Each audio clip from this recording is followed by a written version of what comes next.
Election जब corporation का शुरू हुआ, हमें उस वक्त ही ये बात समझ में आ गई थी कि कारपोरेशन में बीजेपी या शिवसेना शिंदे ग्रुप का मेयर बनाने की तैयारी चल रही है।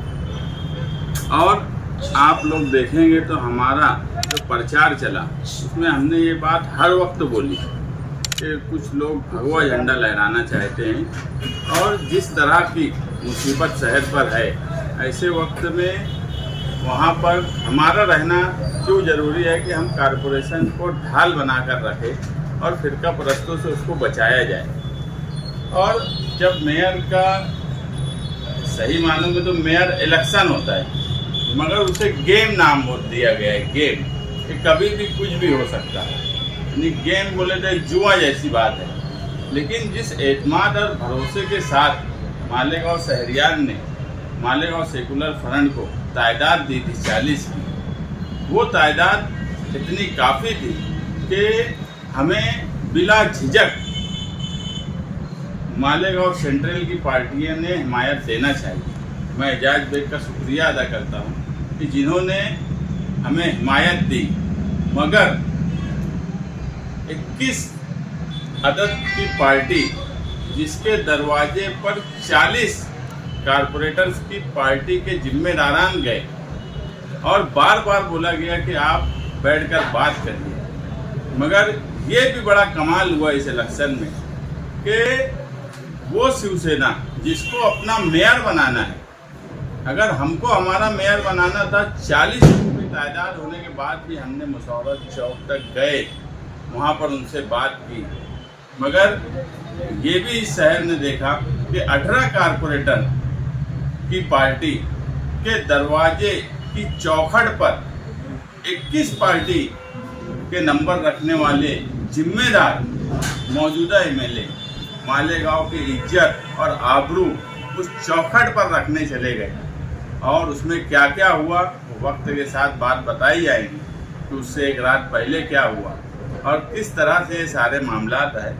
मगर अल्लाह का बहुत बहुत शुक्र है कि आसिफ शेख साहब और हमने और हमारे साथ कुछ जिम्मेदारान ने जो कोशिश की, हमने महाराष्ट्र में पहला मुस्लिम मेयर और डिप्टी मेयर बनाया। नहीं तो 29 कारपोरेशन, यहाँ तक कि जहाँ मुस्लिम आबादी है, भिवंडी जैसी, औरंगाबाद जैसी, नांदेड़ जैसी कारपोरेशन में भी इस मर्तबा मुस्लिम या सेकुलर पार्टियों के मेयर नहीं बना। अगर मालेगांव शहर में भी सेकुलर पार्टी के मेयर नहीं बनते तो आप बताइए कि क़यादत कहाँ जाए।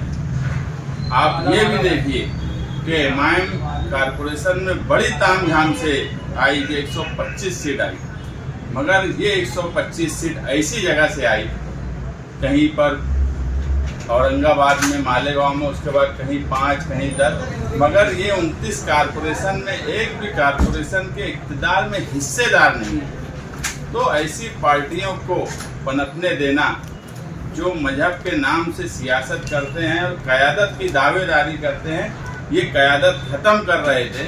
और सिर्फ मालेगांव में मुस्लिम मेयर जो बनने की बात थी, वो क़यादत को भी ख़त्म करने की कोशिश एमआईएम पार्टी ने की।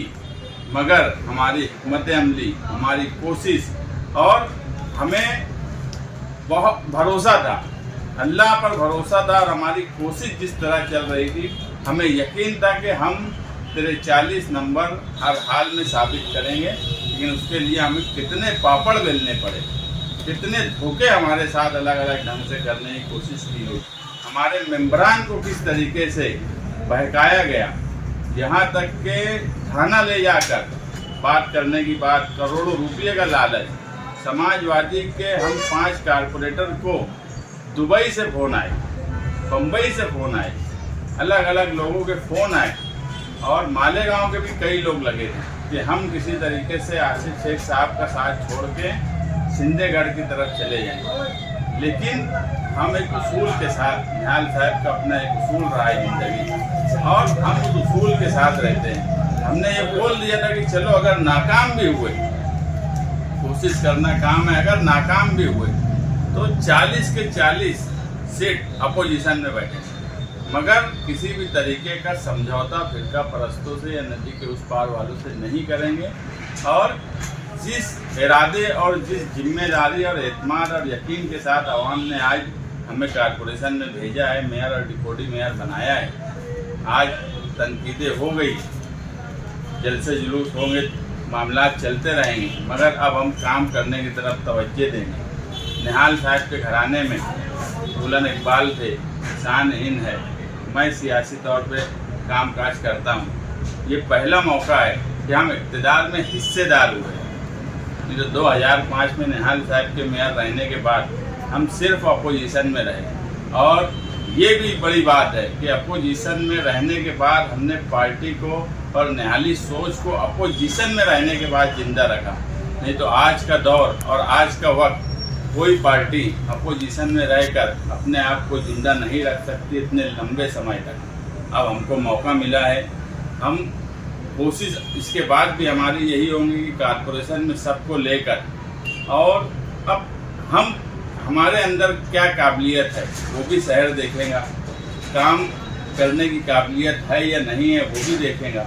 हमेशा अपोजिशन में रहे, कभी रशीद साहब की पार्टी पोजीशन में रही, हम अपोजिशन में रहे, मुफ्ती साहब रहे, हम अपोजिशन में रहे। तो पहला मौका है, इक़्तिदार के साथ में रहेंगे, उसमें हिस्सेदार हैं। और मालेगांव शहरियान की सिर्फ एक ही गुजारिश करूँगा मैं कि हम कुछ सख्त फैसले लेंगे। वक्ती तौर पर हो सकता है लोगों को गलत लगे, लोगों को उससे तकलीफ हो, लोगों को बुरा लगे, मगर शहर के जो हालात बन चुके हैं, अगर हमने सख्त फैसले कारपोरेशन में नहीं लिए तो आने वाला वक्त हमारे लिए इस शहर में चलना, इस शहर की तरक्की, इस शहर में साफ सफाई का निज़ाम दुरुस्त करना मुमकिन नहीं बचेगा। अगर हमारे अंदर काम करने का जज्बा है और हम काम करने का इरादा रख रहे हैं, तो ये मालेगांव की आवाम, मालेगांव के शहरियान की भी अपनी जिम्मेदारी होंगी कि वो हमारे सख्त फैसले के साथ खड़े रहे। कुछ तकलीफ होती है तो उसे वक्त के साथ उठाए, मगर हम ईद के बाद मालेगांव शहर में सख्त फैसले करेंगे और शहर की तामीर और तरक्की करेंगे। इसी के साथ साथ मैं खुद महासभा हॉल में रहूँगा और मेरी बड़ी जिम्मेदारी फिरका परस्तों से लड़ने की और फिरका परस्तों से मालेगांव शहर के मुसलमानों को तहफ़्फ़ुज़ देने की है। मैं Malegaon secular front Congress party के तमाम कारपोरेटर्स की तरफ से वादा करता हूं कि हम फिरका परस्तों से मालेगांव शहरियान की हिफाजत करेंगे। SIR की इंक्वायरी में जो वादा किया है दिल और जान से कोशिश करेंगे, और उसी के साथ साथ तामीर और तरक्की के लिए हम कुछ सख्त कदम उठाएंगे। उसमें मालेगांव शहरियान ने हमारा साथ दिया। आगे बरकरार रहें। मैं बोला कि किसी भी सियासी पार्टी को आप देख लेंगे कि बगैर इक़्तिदार में रहे 20-22 साल तक सियासी तौर पर, इन आज के दौर में जिसमें सियासत में रुपये पैसे का बड़ा इस्तेमाल होने लगा है, सियासत में लीडर, बड़े लीडरान की ज़रूरत पड़ती है, इक़्तिदार में हिस्सेदारी और प्रशासन कंट्रोल के लिए ज़रूरी होता है। ऐसे वक्त में अगर हमने अपोजिशन में रह के अपने आप को ज़िंदा रखा है तो इंशाअल्लाह हम आज हिस्सेदार हुए हैं, तो हम काम भी करेंगे और पार्टी को बड़ा भी करेंगे। और उसी के साथ निहाली सोच कल भी जिंदा थी और निहाली सोच आगे भी जिंदा रहेगी। सख्त फैसले से मुराद कौन से ऐसे सख्त फैसले कुछ आपकी नज़र में? नहीं, हम लोग आसिफ शेख साहब, मैं, एजाज बेग और कुछ जिम्मेदार और कुछ शहरियान भी, हम कई ऐसी कमेटियां भी इस मरतबा बनाएंगे जो इससे पहले कारपोरेशन में नहीं बनी, जो कानूनी तौर पे बनाई जा सकती है। काम बांटेंगे, काम ओढ़ेंगे नहीं, मैं ही सब काम करूँगा, हम काम बांटेंगे।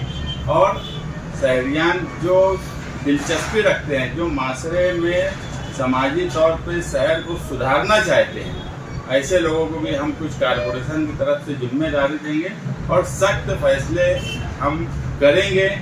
अब आज ही सारी बातें बताना बराबर नहीं है, हमारा काम अब हम शुरू करेंगे। लेकिन इलेक्शन लड़ने से पहले मेरे जहन में ये बात था कि अगर हम इक़्तिदार में आए तो कुछ सख्त फैसले करने की शहर में ज़रूरत पड़ेगी, लोग नाराज़ होंगे, कुछ ऐसे भी फैसले होंगे जो पहले हम उसकी हिमायत में रहे हैं अपने वक्त पे वक्त के हालात के हिसाब से, आज लगेगा कि यार अब वो जो वक्त गुजर गया, आज वो ज़रूरत नहीं है, वो फैसले हम करेंगे। कई ऐसी चीज़ें हैं जो मैंने रोकी है कारपोरेशन में, वो सियासी तौर पर मैं अपोजिशन में था इसलिए रोका होगा, या उस वक्त की वो ज़रूरत होगी, मगर मुझे अब यह एहसास होता है कि अब वो सब चीज़ें रुकना चाहिए।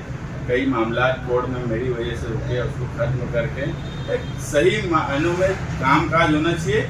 और अपोजिशन में भी जो पार्टियां हैं, वो भले ही नदी के उस पार की शिवसेना हो, बीजेपी हो, या मालेगांव शहर की एमआईएम हो, कारपोरेशन की हद तक हम कोशिश करेंगे कि सबको लेकर चलें। फिजाई आलूगी जो है मालेगांव शहर